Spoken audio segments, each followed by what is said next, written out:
Hello guys, good morning यार, good morning, good evening, good night, good afternoon, जब भी आप देख रहे हो तो कैसे हैं आप लोग।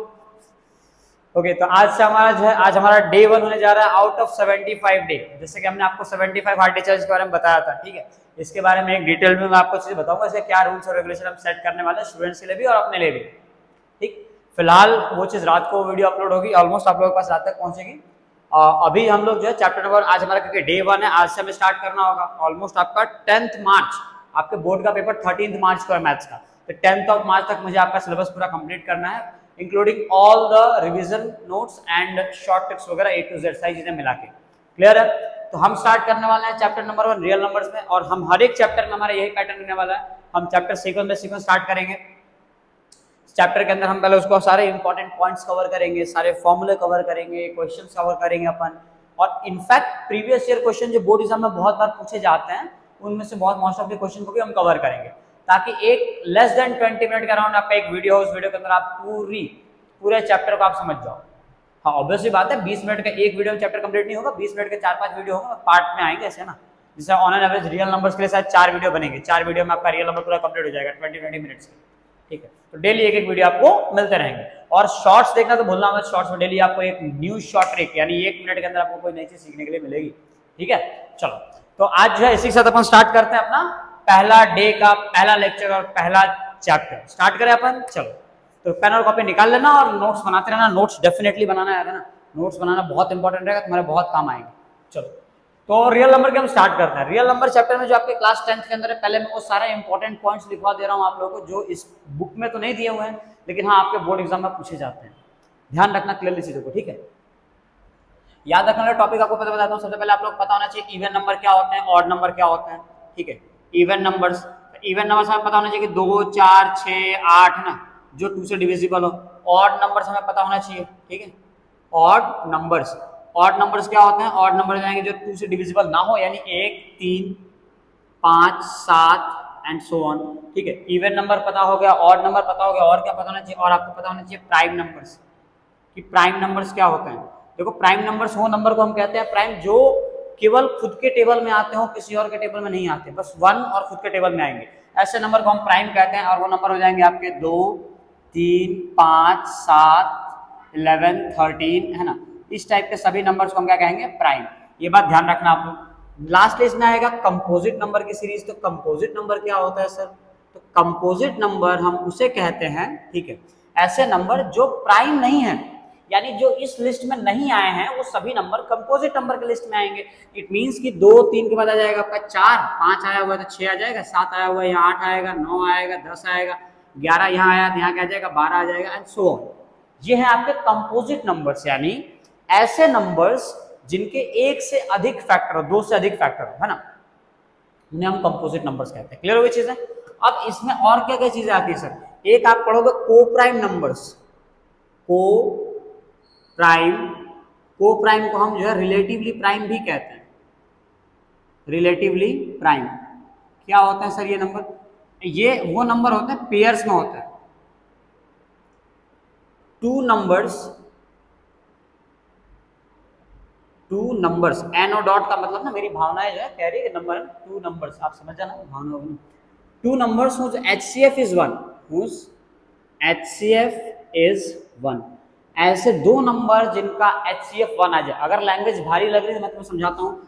ऐसे जैसे मान लो कि 4/6, इसे कट कर सकते हैं अपन 2/3, लेकिन क्या 2/3 को हम कट कर सकते हैं? नहीं कट कर सकते। इसे क्यों कट कर पाए?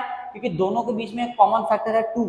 2 से ये भी कट रहा है और 2 से ये भी कट रहा है, ये इनका HCF कितना आ गया? 2 आ गया। लेकिन क्या 2 और 3 कट रहे हैं? क्या नहीं कट रहे? क्यों? क्योंकि इनके बीच में कोई कॉमन फैक्टर नहीं है, और कॉमन फैक्टर ना होने का मतलब ये है कि इनका हाईएस्ट कॉमन फैक्टर जो है 1 है, यानी HCF अगर 1 है मतलब ये ऐसे नंबर रिलेटिवली प्राइम कहलाएंगे, ठीक है। ये बात ध्यान रखना। तो ये होते हैं, मतलब इन शॉर्ट को प्राइम का मतलब ऐसा होता है, ऐसा जरूरी नहीं को प्राइम का मतलब बिल्कुल जरूरी नहीं कि 2 नंबर प्राइम ही होने चाहिए। 2 नंबर ऐसा हो सकता है कि एक नंबर प्राइम है और एक नंबर प्राइम नहीं है, ध्यान रखना, ठीक है। को प्राइम का सरल भाषा मतलब सिर्फ इतना होता है, ठीक है, कि ये दोनों आपस में डिवाइड नहीं होने चाहिए, है ना। जैसे मान लो 14/15, अब ये नंबर कंपोजिट है, प्राइम नहीं है, ये नंबर भी कंपोजिट है, ये भी प्राइम नहीं है, बट हाँ ये दोनों को प्राइम कहलाएंगे। क्यों कहलाएंगे सर?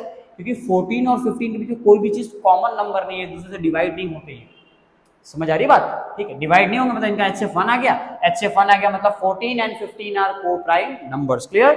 चलो, तो को प्राइम नंबर्स तक भी क्लियर कर दी चीजों को मैंने। अब क्या रह जा रहा है, अब बात करते हैं इन सब चीजों की, है ना। There are total 25 prime numbers.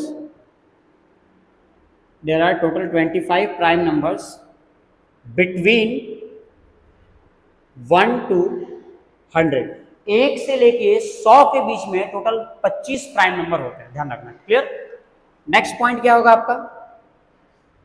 There are 74 composite numbers,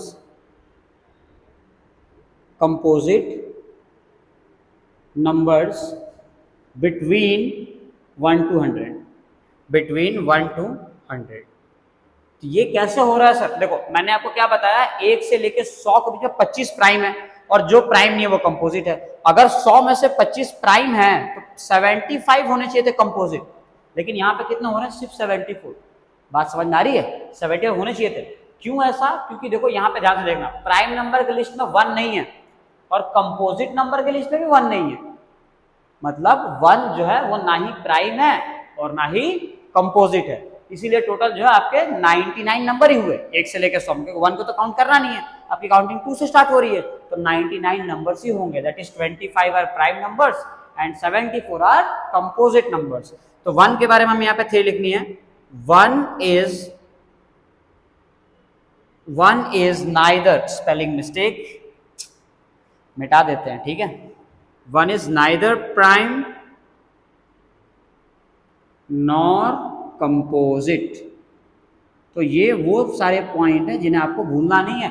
ये किसी भी पॉइंट में से आपके बोर्ड एग्जाम के अंदर सवाल पूछा जा सकता है, ध्यान रखना। 1 is neither prime nor composite. और क्या काम की बात है sir? 2 is the only even prime number.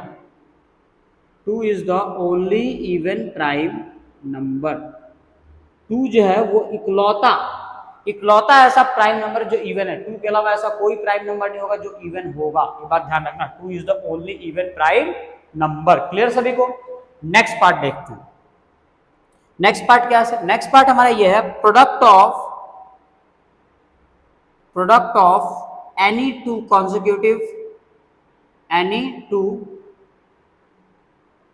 consecutive integers is always even। दो consecutive integers का प्रोडक्ट हमेशा इवन आएगा। 2 into 3 6, 3 into 4 12, 4 into 5 20, 5 into 6 30, आ रहा है इवन, ठीक है, ये ध्यान रखना। एंड लास्टली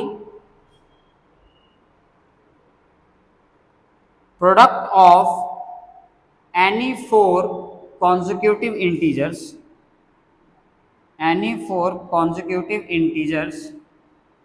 यानी लगातार कोई भी 4 नंबर, कोई भी product of any 4 consecutive integers is divisible by 24। ये भी ध्यान रखना, कोई भी लगातार 4 नंबर अगर तुमने लिया और 4 नंबर को प्रोडक्ट किया, मल्टीप्लाई किया, तो फिक्स है कि वो चारों नंबर का जो प्रोडक्ट है वो 24 से डिविजिबल होगा। क्लियर हो गई मेरी बात है? तो ये वो सारे पॉइंट है जो मैंने यहाँ पे मेंशन कर दिए। चीजों को आप ध्यान रखना, चीजों को याद भी रखना, ठीक है। ऑलमोस्ट सारी चीजें मैंने करवा दी है। अच्छा, एक पॉइंट और मुझे याद है, एक पॉइंट और लिख लीजिए। Any two consecutive, I hope ये पार्ट जो बोर्ड पे विजिबल होना चाहिए ना कैमरे में। Any two consecutive integers are coprime. कोई भी लगातार 2 आप इंटीजर ले लो, वो को-प्राइम होंगे ही होंगे। जैसे मान लो को-प्राइम मैंने क्या बताया था, ऐसे 2 नंबर जिनका HCF1 आता हो, तो भैया जी 2 नंबर का HCF1 आए, ऐसे आपको कितने नंबर आपने सोचने में बहुत टाइम लग जाएगा आपको ना। तो आपको इजीली क्या करना है, आपको कोई भी लगातार 2 नंबर ले लो, कोई भी 2 नंबर, 7 8 ले लो, 8 9 ले लो, 9 10 ले लिया हमने। याद है हमने 14 15 लिया था, वो थे को-प्राइम थे वो। तो इस तरह से आप को-प्राइम नंबर की सिलेक्शन कर सकते हो, ठीक है। तो इवन नंबर हो गया, ऑड हो गया, प्राइम हो गया, कंपोजिट हो गया, को-प्राइम हो गया, 2 नंबर ऐसे। फिर इसके बाद जो है, इसके बाद से आपके कुछ एक्स्ट्रा पॉइंट मैंने लिखवाए, ये दोनों पॉइंट ध्यान रखना आप लोग ना। तो ये मैं थोड़ा सजा देता हूँ उनको, ठीक। तो ये आपके एक्स्ट्रा कुछ पॉइंट है, ठीक है, ध्यान रखें। अब उसके बाद सर कुछ क्वेश्चंस वगैरह, कुछ क्वेश्चंस की बात हो जाए तो देखिए, अब इसके अलावा अब इन सब चीज़ों पे आने वाले एकदम बहुत ही कॉमन क्वेश्चन जो आपको बहुत पूछे गए हैं, ठीक है, ध्यान रखना। वो क्वेश्चंस वगैरह मैं आपको कुछ बता देता हूँ, है ना। तो पहला एक क्वेश्चन जो बहुत पॉपुलर है, ये क्वेश्चन बहुत बार आता है, तो आपका ये क्वेश्चन है द लीस्ट नंबर, ध्यान रखना क्वेश्चन क्या है, the least number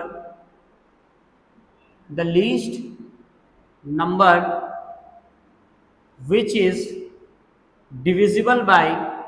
divisible by 1 to 10 both inclusive। क्या हुआ सर सवाल का मतलब? क्वेश्चन में ये बोला है कि सबसे छोटा नंबर जो 1 से लेके 10 तक हर एक नंबर से डिवाइड हो जाए, उसे हम क्या, सबसे छोटा नंबर क्या होगा? क्लियर? तो सबसे छोटा नंबर हमें फाइंड आउट करना है। तो इस चीज को, क्वेश्चन को सॉल्यूशन करने का बड़ा आसान तरीका होता है। आपको क्या करना है, 1 से लेके 10 तक सभी नंबर का एलसीएम ले लो। 1 2 3 4 5 6 7 8 9 10 सभी का आप एलसीएम ले लो इसका। हाँ, हालांकि मैंने अभी आपको एचसीएफ और एलसीएम लेना नहीं सिखाया, तो मैं यहाँ पे एलसीएम लेके तो नहीं बता रहा। हाँ, जिन लोगों को आता है वो लोग अपना कैलकुलेट कर लेना। इसका मैं डायरेक्ट आंसर बता रहा हूँ। इसका आपका आंसर आएगा 25 20 2520। मैं आपको जिस दिन एचसीएफ एलसीएम निकालना सिखा दूंगा, उस दिन आपको ये चीजें बता दूंगा, आप ये करना आराम से सीख जाओगे बहुत इजीली। आप इसका एचसीएफ निकालना, ध्यान रखना चीज याद रखना, ये बोर्ड एग्जाम में डायरेक्टली पूछा जाता है, इसके अंदर कोई वो नहीं है। ये चीज आपको याद रखनी है। क्या याद रखनी है? कि the least number which is divisible by 1 to 10 both inclusive are 2520। ये क्वेश्चन बहुत पॉपुलर है।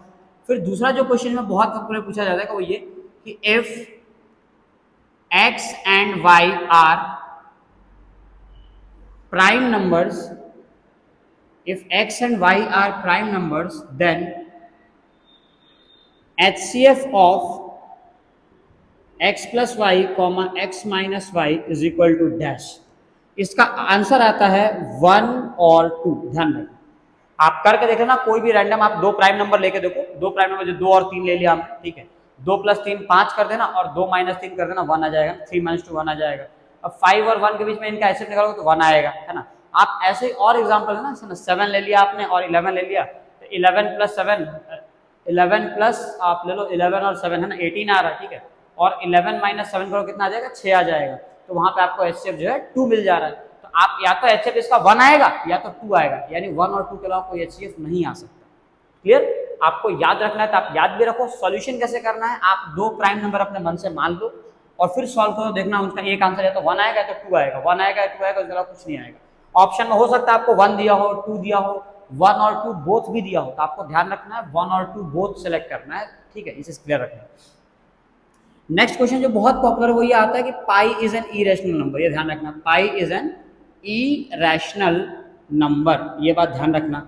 और क्या आता है सर, एक क्वेश्चन ये आया था कि पाई -22/7। हाँ, बहुत से बच्चे इसका आंसर 0 टिक करते हैं, आपको ध्यान रखना ये गलती नहीं करनी है। पाई -22/7 0 नहीं आता है। कैसे सर?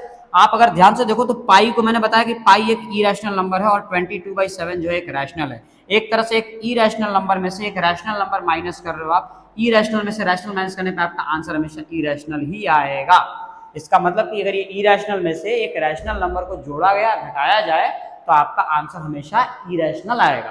तो चेक करना कि पाई -22/7 is an irrational number, is an irrational number. ये चीज भी आपको ध्यान रखनी है। ये वो क्वेश्चंस है जो बहुत पॉपुलर है और बहुत पॉपुलरली पूछे जाते हैं, बहुत फ्रिक्वेंटली पूछे जाते हैं। क्लियर हो गया चीजें? चलो, इसके बाद सर कुछ और रह जाता है क्या?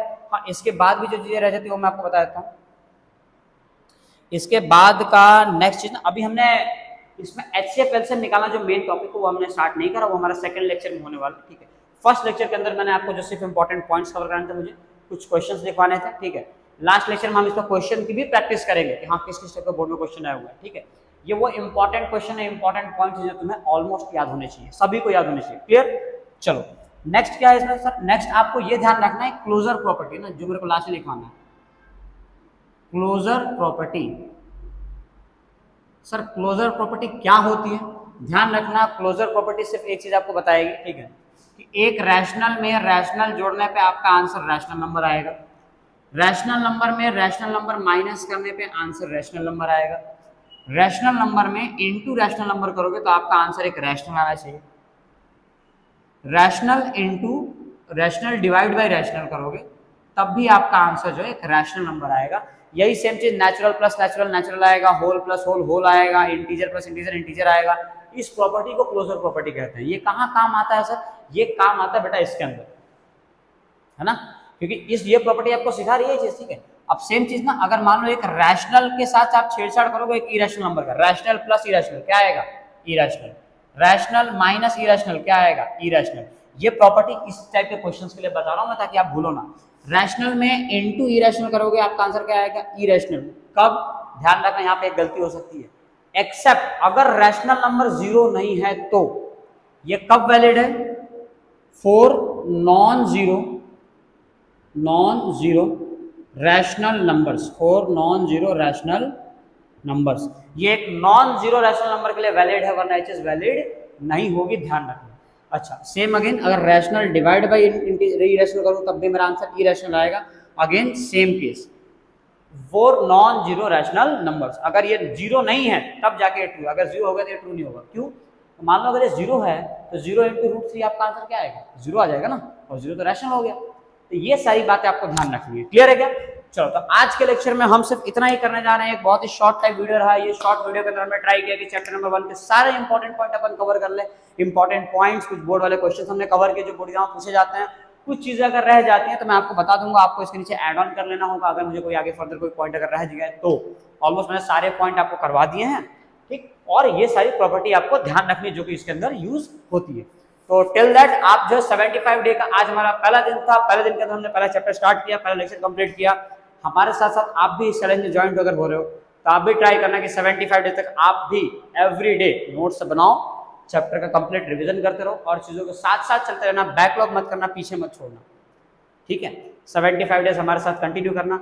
ये बिल्कुल एकदम ना ट्रांसफॉर्मेशन टाइप रहेगा, है ना, फ्रॉम 0th डे ना, आप समझो पहले डे से आप स्टार्ट करो, 0 डे से आप स्टार्ट करो ना, और 75 डे तक अगर आप साथ चलते हो तो बिल्कुल आप एक्सपेक्ट कर सकते हो कि हाँ आपकी जो तैयारी है वो बहुत अच्छी इंप्रूव हो जाएगी, ठीक है। आपकी इनफैक्ट मैं इतनी तक गारंटी दे सकता हूँ कि आने वाले शॉर्टकट्स, जो शॉर्ट वीडियो है, शॉर्ट ट्रिक्स आप देखते रहते हो, शॉर्ट ट्रिक्स और ये इन सभी को अगर आप अटेंड करते हो तो आपके मैथमेटिक्स में अगर आपकी स्पीड जो है अगर x रहती है तो वो 5x तक हो सकती है। आपकी स्पीड बहुत बहुत ड्रास्टिकली इंप्रूव हो सकती है, ठीक है। और इस बात की मेरी गारंटी है, सारे शॉर्ट ट्रिक्स बस आपको सीखने होंगे, सारे शॉर्ट ट्रिक्स सीखने होंगे, सारे आपको कंसेप्ट याद रखने होंगे। क्लियर? चलो, आज के वीडियो में सिर्फ इतना ही रखते हैं, मिलते हैं अपन नेक्स्ट वीडियो में। टिल दैट आप जो अपना काम करते रहे, हम अपना काम करेंगे और अपन मिलते हैं नेक्स्ट वीडियो में ना। चलो बाय।